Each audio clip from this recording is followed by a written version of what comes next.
Ladies and gentlemen, it is my great honor and privilege on behalf of all the scholars and staff, trustees and supporters of the American Enterprise Institute to introduce to you my friend, the Vice President of the United States, Mike Pence.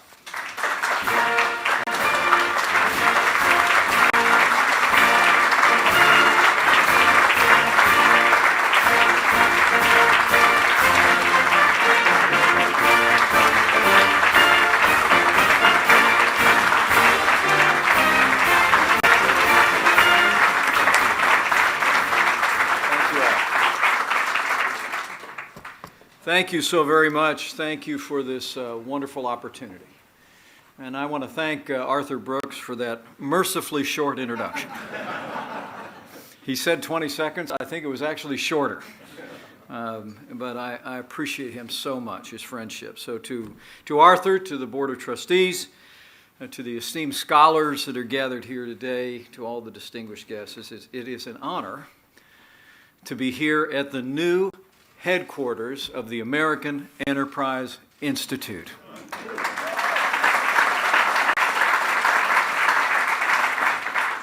You know, I don't know where he slipped off to. I know he was headed up. There he is right there. I have to tell you, there's an old proverb says there's a friend that sticks closer than a brother. And during my days in the Congress, when we first became acquainted, during my years as governor of Indiana with periodic phone calls, I just want to say I hold Arthur Brooks in the highest professional and, more importantly, personal regard. He is a friend, he is a mentor, and he is a great, great friend of freedom. Arthur, thank you so much. Appreciate it.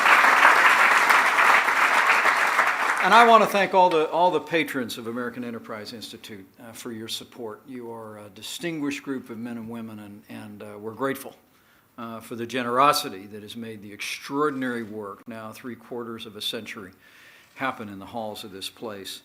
I hold you all in high regard, but I would confess today maybe none more so than someone who I've also had the privilege to know for many years, who's been a patron of American Enterprise Institute. He has been a champion for educational choice. He has been a champion for our most cherished ally, Israel, and the contributions that Roger Hertog has made to the life of this nation and to freedom will benefit this country for generations to come. Roger Hertog. Would you all join me in thanking Roger Hertog for his many contributions to the life of this nation?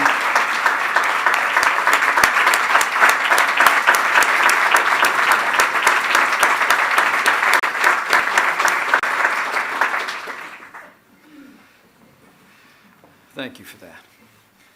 Thank you for such a warm welcome. And I bring greetings from a friend of mine who is a leader who's fighting every day to unleash the boundless potential of this free society, the 45th President of the United States of America. President Donald Trump wanted me to say hello to everyone at the American Enterprise Institute. The President sent me here today to say thank you. Say thank you for your strong support of our agenda of less regulation, lower taxes, more prosperity, and more freedom.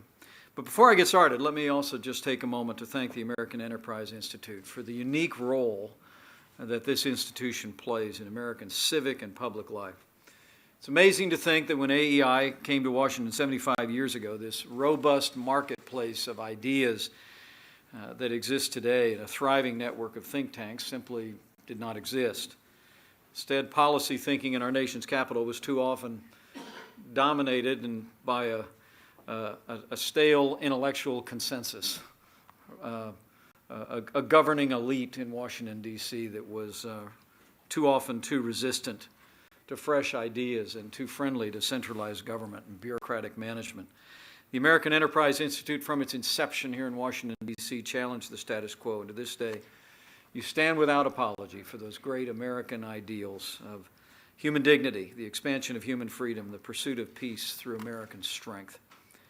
Through this work, AEI has inspired and informed generations of conservatives to join the fight for free enterprise and constitutional democracy in America.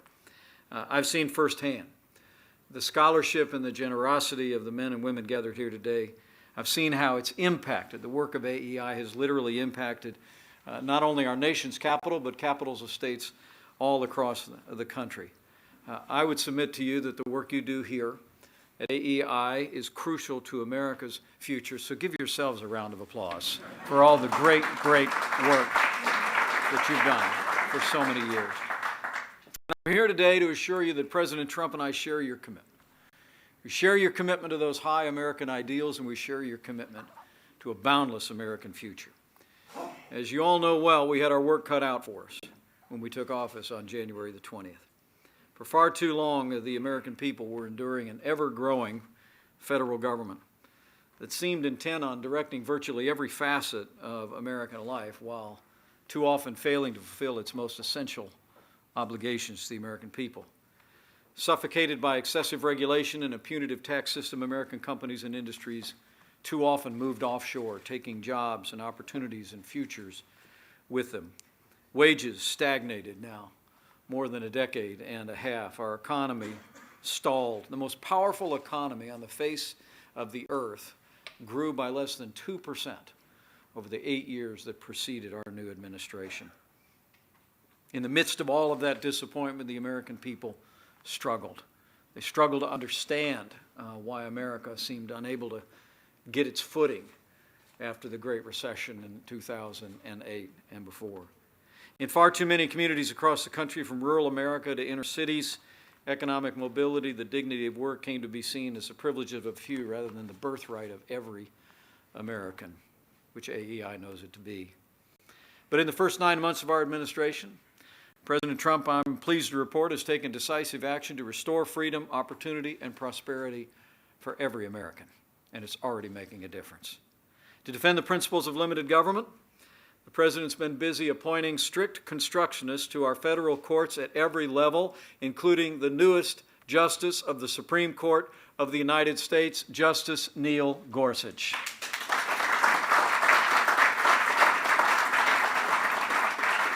And to revive America's economy, our administration has been rolling back regulations that stifle American businesses and have eroded opportunities for working families for far too long. Before this administration, only one president had ever signed one piece of legislation passed under the Congressional Review Act. I was actually there for it. I was a freshman member of Congress in 2001. Some of you may remember the ergonomics regulations that emerged out of the Clinton administration in its waning days. It looked to cost American businesses hundreds of millions of dollars, and with one fell swoop, the Congress, where I'd just come to work, took the effort to reverse that through the Congressional Review Act. It had never been used again until President Trump took office, and working with the Republican majorities in the House and Senate, I'm pleased to report President Trump has already signed 14 different bills under the Congressional Review Act, rolling back more than $18 billion in regulatory costs on American businesses and American free enterprise. In fact, this year alone, federal agencies have gone on to cancel or delay 860 planned regulations. President Trump also, as we announced recently, has charged every cabinet agency with achieving a net reduction in federal regulatory costs and burdens by the end of 2018. It'll be the first time in American history that the Code of Federal Regulations got smaller. At the same time, our administration has been busy unleashing American energy. In one of our first acts in office, President Trump approved the Keystone and Dakota pipelines. Earlier this month, we announced we're going to roll back the so-called Clean Power Plan, and President Trump put America first when he announced that the United States would withdraw from the disastrous, job-killing Paris Climate Accord. The record is clear. This president will never punish the enterprise and prosperity of our people. He will only promote it. And already the American economy is responding to our actions and our agenda. Optimism is sweeping all across this country. Patrons of American Enterprise Institute who've come here to this first ever Washington conference can speak firsthand of that optimism and enthusiasm. It's remarkable to think that for consumers and job creators alike, manufacturers actually haven't been this confident, according to surveys, in more than 2 decades. Businesses large and small, from the outset of this year, have created more than 1 million net new jobs, and unemployment is at a 17-year low all across America. Stock market is setting records, reaching 23,000 and creating nearly $5 trillion in new wealth in less than 1 year. And after more than 8 years of less than 2% average growth in the second quarter of this year, the American economy grew by more than 3%, and we're just getting started. The critics said it actually couldn't be done. I remember those days on the campaign trail, Arthur, where President Trump would talk about getting the economy growing again at 3% or even 4%. And I remember reading the critics who would say that to get the American economy back to even 3% would take years. It took about 3 months, because that's the strength of our ideas, and more importantly, it's the strength and ingenuity of American free enterprise writ large. But, you know, as AEI has understood throughout your history, as we focus on prosperity and a boundless American future, we do recognize that security is the foundation of our prosperity. And I'm here to report that this president has also taken decisive action to ensure the safety and security of the American people in the early days of this administration. President Trump has already signed the largest increase in defense spending in nearly 10 years, and as we speak, we are working with the Congress to pass the largest investment in our national defense since the days of Ronald Reagan.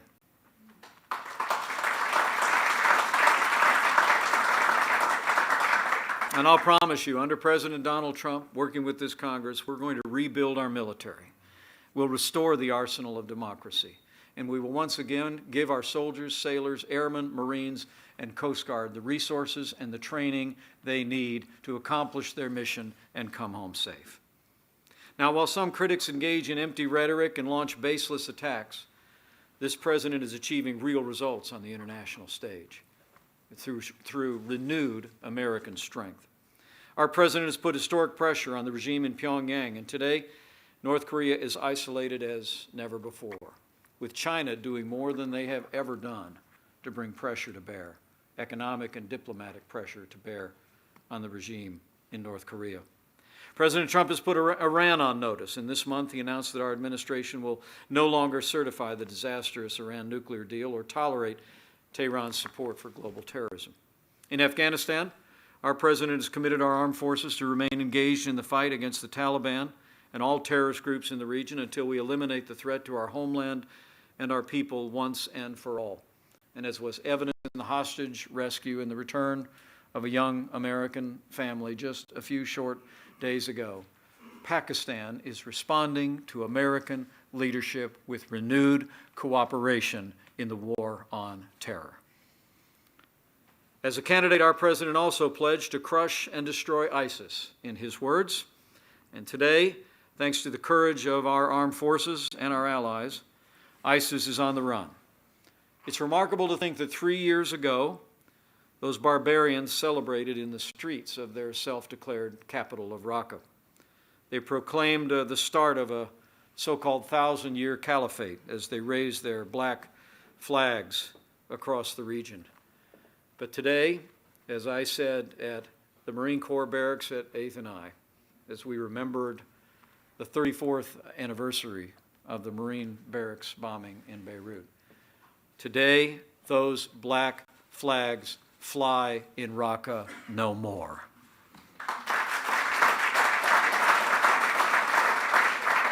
Just last week, American and allied forces liberated Raqqa. And across Syria and Iraq, the caliphate is crumbling. And you can be assured we will not rest, we will not relent until our forces hunt down and destroy ISIS at its source so it can no longer threaten our people, our allies, or our way of life. The facts speak for themselves. President Trump has restored American strength at home and abroad. But I came here today to talk about what we believe is the single most important thing we can do to strengthen the American economy. Before this year is out, with your support, we're going to cut taxes across the board for working families, small businesses, and family farms, and get America growing again.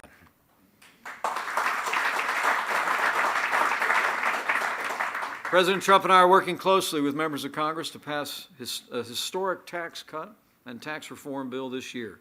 As the President said, quote, "Our country and our economy cannot take off like they should unless we transform America's outdated, complex, and extremely burdensome tax code." And the people here at AEI know of what I speak. I've traveled across America this year. Every place I visit, working families and job creators have told me one thing. They've told me that the biggest obstacle to their success is our country's broken tax code. One after another. I've sat at tables in California and in cities large and small with small business owners and families. One after another has spoken to me about the burden that our tax system places on them and the barrier that it puts in between them and reaching and achieving their dreams. The complexity of the tax code is something I do hear a lot about when I'm traveling around the country. Today, taxpayers spend a total of 6 billion hours every year dealing with their taxes. Think about that. About 94% of Americans, more than 90% of small businesses have to pay somebody to figure out what they owe the government. All told, just complying with the tax code costs our economy $262 billion every year. That's more than $800 for every man, woman, and child in America. But you know, it's not just the complexity of our tax code that hurts working families. They bear the burden of high taxes that are imposed on businesses, too. Nearly 30 years ago, it's amazing to think America had one of the lowest corporate tax rates in the developed world. It spurred an era, in part, of soaring incomes and jobs and growth. But today, we've fallen behind our competitors. Our corporate tax rate now is the highest in the developed world. Think about that. Making matters even worse, our outdated system of worldwide taxation actually penalizes businesses for being headquartered in America by taxing every dollar that they earn overseas. Our punitive tax system has hollowed out America's industrial heartland as well. I've seen it firsthand. Being governor of the state of Indiana, serving a rural district in the state of Indiana, I watched over the generations of the way cities that were once filled with American industry and manufacturing and enterprise were literally hollowed out. And the tax code has been one of the culprits that's driven that more than anything else.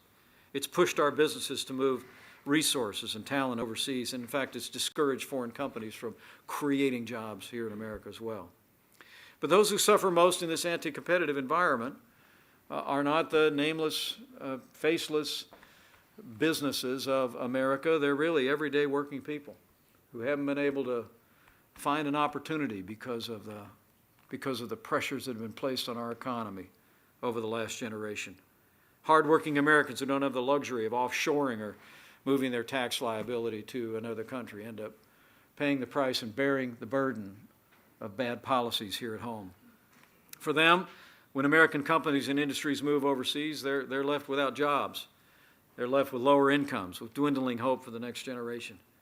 It's amazing to think here in this optimistic nation how many Americans now will tell people in surveys that they're not sure their children are going to have an opportunity to prosper more than they did. But I'm going to tell you what right now. Under President Trump's leadership, those days are over. We are going to bring real change to the tax code, and we're going to unleash the boundless potential of the American economy for every American. Now, to put more money in working Americans' pockets, to put our job creators back on the path to success, President Trump is committed to sign the largest tax cut in American history, and we're going to do it this year. I know you've already heard from Senate Majority Leader Mitch McConnell at this World Forum, and I'm told Speaker Paul Ryan will be here a little bit later today. And let me tell you how grateful the President and I are to both of these congressional leaders for the critical role that they've played in the progress that we have made in so many areas so far this year, and for the vital role that they're playing in moving this historic tax cut plan before the Congress. As the President said, we're calling our plan the American model, which I thought would play pretty well at the American Enterprise Institute. It's pro-growth, pro-jobs, pro-worker, and pro-family, as the President likes to say. And basically, it's 4 core principles that I'll describe to you before I head on my way. Number 1, we're going to give working families a historic tax cut. Under our plan, we'll double the standard deduction so that working families pay no federal taxes on their first $24,000 in income. For the typical family of four, that means a tax cut of $1,000 just to get started. President Trump also knows that a strong economy depends on strong families. So to provide additional relief to America's working families, our tax cut plan will substantially increase the child tax credit. It'll end the alternative minimum tax, and we will eliminate death taxes once and for all. Death should no longer be a taxable event. Number two, we're going to restore simplicity and fairness to our tax code. We'll cut 7 brackets down to 3. We'll make sure that more than 90% of Americans can actually file their taxes by themselves on a single sheet of paper. It's something we've talked about for a long time. I remember when I first ran for Congress, Arthur, in 1988. I had dark hair and was thinner, now that I think of it. The truth is, we were talking about the postcard tax return, but it's literally within our grasp now as we've developed this consensus plan among leaders in the House and Senate to simplify our tax code for every American. As the President has pledged, we're going to end the special deals for special interests. We'll eliminate the handouts, the carve-outs, the loopholes that just benefit the wealthy and well-connected at the expense of working families. Number 3, this businessman turned president is going to cut taxes on American businesses so that American businesses can compete with businesses anywhere in the world once again.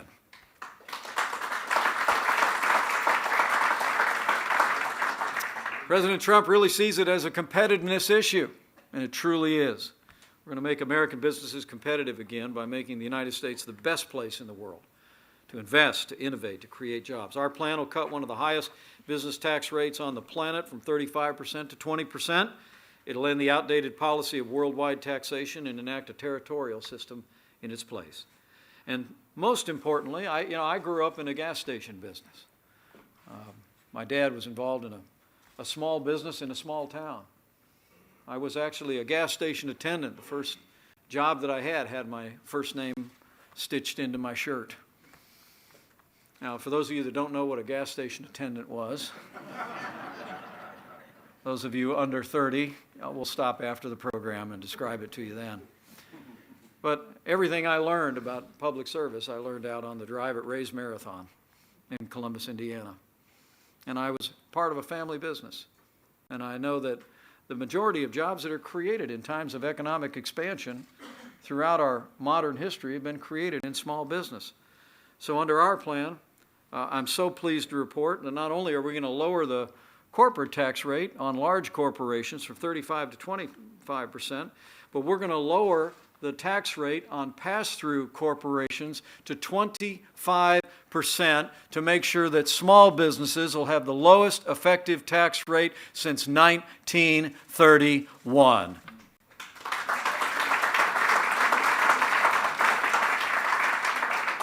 To give entrepreneurs and businesses even more incentive to invest in America, our plan will also allow businesses to fully and immediately write off the cost of equipment and other capital investments, because our businesses need to grow and grow fast.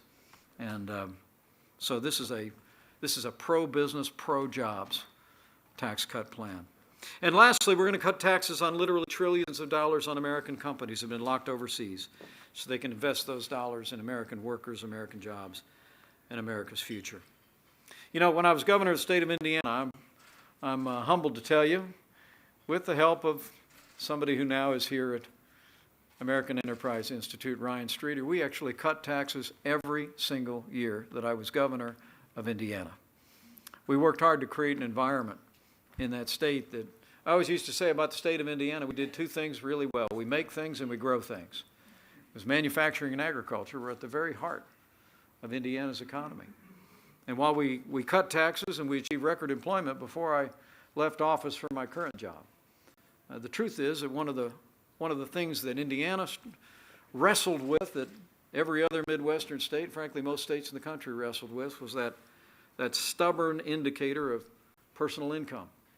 We literally have seen across the country for more than a decade and a half, we've seen wage growth at historically low levels. And And I must tell you that one of the most encouraging things as we talk about cutting taxes on businesses, and as American Enterprise Institute continues to tell the story of the opportunities this tax cut presents, I hope that you will redouble your efforts, and all of the patrons of this great organization will redouble your efforts as you return to your homes around the country to point out what our own Kevin Hassett and AEI's Kevin Hassett has found, and that is that the best way to give working Americans a raise, and the raise that they need and deserve, is to lower the tax burden on businesses and job creators in America. It's truly extraordinary. Now, Kevin Hassett, I think, was here for a very long time, and we appreciate you making him available. He's now the chairman of the White House Council of Economic Advisors. Recently this month, Dr. Hassett published a study that I commend to your attention that lays out the overwhelming evidence showing that working Americans stand to benefit the most from corporate tax cuts. It's a story that we have to tell. Because I have to tell you, when I was governor of the state of Indiana, as I've traveled around the country, the frustration that Americans feel of seeming to work harder every day but not getting any farther along, I think has contributed to the angst that so many Americans feel in this economy. And so while we talk about lowering taxes, the President is deeply committed to simplifying and lowering taxes for working families. I would ask each one of you here at American Enterprise Institute, make the case that when we lower corporate taxes, we're going to make it possible. We're going to make it possible for working Americans to see their wages rise as well. In fact, the Wall Street Journal pointed out this morning many other economists like Lawrence Kotlikoff agree with Dr. Hassett that tax cuts for businesses raise wages for workers. All told, we believe our tax cut for American businesses will boost wages for American workers, and the typical American household can expect an extra $4,000 in their pockets every year. It's simple economics, as the scholars in this room can attest. When you cut taxes, when you increase the incentive to work, invest, save, and innovate, and when more Americans are working, when more businesses are growing, hiring, and building in America, productivity rises, wages rise, and the middle class thrives. That's what President Trump calls a middle class miracle, and we're grateful for your support. But, you know, it's not just academic theory. One of the things I like about AEI is it's all about taking timeless principles and describing how you can put them into practice. And the truth is, these have been put into practice before. Everything I just described to you about lowering taxes on individuals and businesses and the impact that has on creating a growing American economy has already been proven before. The old book says there's nothing new under the sun. You know, what will be has been before. Well, this specifically was before. John F. Kennedy proved these ideas worked. Ronald Reagan proved these ideas worked. And with your support, President Donald Trump is going to prove they work again. In fact, we believe our tax cut plan has the potential to generate sustained economic growth of more than 3% and spark that middle class miracle. I mean, think about what that might mean. With just 3% growth over the next 10 years, we'll create more than 12 million new jobs and nearly $10 trillion in economic activity. More importantly, the average income for American families will rise by nearly $7,000 over that period of time. As the President said last week, this is a once-in-a-generation opportunity to revitalize our economy, revive our industry, and renew the American dream. And truly it is. But we need all your help to get it done. I want to thank all of you, first and foremost, the scholars and the staff at AEI, for what you've done to educate the American people about the need for tax cuts already. The truth is, many of the best ideas at the heart of the President's tax cut plan can be traced back to this very institution. The research advanced by your scholars has been extraordinary. You could give these scholars a big round of applause because they sure do deserve it. The American people are going to benefit from their work. But I'm here today on behalf of the President and our entire administration to say whatever you've done before, do more. We need you to keep spreading the word. We need you to keep releasing groundbreaking research. Continue to make the case that tax cuts are the key to a more prosperous future for every American. a boundless American future. AEI is renowned and respected for your commitment to follow the facts wherever they lead. That's exactly why I'm asking for your support of this tax cut plan, your renewed energies. We do expect the House of Representatives this week to vote on the budget that was passed by the Senate just last week. That will clear the way for the kind of procedural votes that will allow us to move immediately into the topic of tax cuts and tax reform. And the time between now and the end of the year will close quickly. And so I just encourage you. I encourage you, what you do quickly. Go tell that story. Go back upstairs in this fancy new building. You scholars, and get back to work. Start writing those editorials. And speak in the way that AEI does and that your wonderful leader, Arthur Brooks, does. Speak in the plain language of people like me. Speak in the plain language. We're not, well, the president's always very quick. I see Steve Moore back there. The president's always quick to say he doesn't like talking about tax reform. He likes talking about tax cuts because he wants the American people to know we are cutting taxes for every American. And when we cut taxes on businesses, it's going to benefit working Americans. So I encourage you to go make that case. And also, as I close, let me just encourage all of you to just understand the key role that you can play in laying a foundation in the public debate for making this moment possible. I truly believe that with your help, before the end of this year, we'll have on the President's desk the kind of tax cuts, tax relief, and tax reform that'll benefit every American and will open the door to a boundless American future. You know, as I close, I would just tell you again, it's a great honor to be with all of you today. I've been to the World Forum before, but I don't ever remember being invited to keynote. And I'm humbled by that. I really am.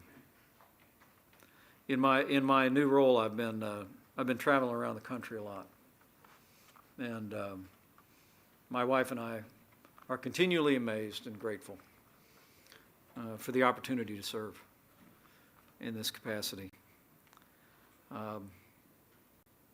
And we recognize this is a challenging time in the life of our nation, isn't it? And it seems